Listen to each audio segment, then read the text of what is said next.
Magandang umaga, ngayon po ay araw ng Biyernes, July 25, 2025. Update po muli tayo sa lagay ng panahon. Tuluyan na pong nakalabas ng ating area of responsibility ang sentro ng bagyong Dante at patuloy ng kumikilos papalayo ng ating bansa.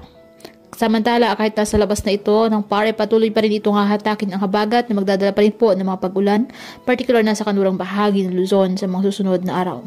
Samantala, patuloy pa rin po ngayon na nakakaapekto sa ating bansa ang bagyong Emong na nasa loob pa rin ng ating area of responsibility.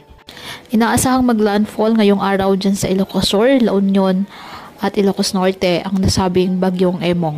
Signal number 4 tinaas ngayon sa Ilocos Sur, dyan po sa La Union at Pangasinan. Signal number 3 naman sa natitirang bahagi ng Ilocos Sur, natitirang bahagi ng La Union, Burgos, Pangasinan, Abra, Mountain Province, Benguet, at signal number 2 sa Ilocos Norte, natitirang bahagi ng Pangasinan at Abra, Apayao, Kalinga, Mountain Province, Ifugao, natitirang bahagi ng Benguet, Babuyan Islands, Cagayan, Nueva Vizcaya, Zambales, at signal number 1 naman po sa Batanes, natitirang bahagi ng Cagayan, Isabela, Quirino, natitirang bahagi ng Nueva Vizcaya, natitirang bahagi ng Zambales, Tarlac, Pampanga, Nueva Ecija.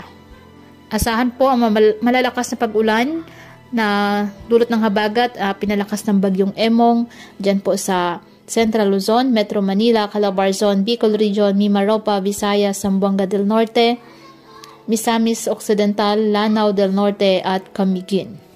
Iba yung pag-iingat po sa banta ng mga biglaang pagbaha at pagguho ng lupa.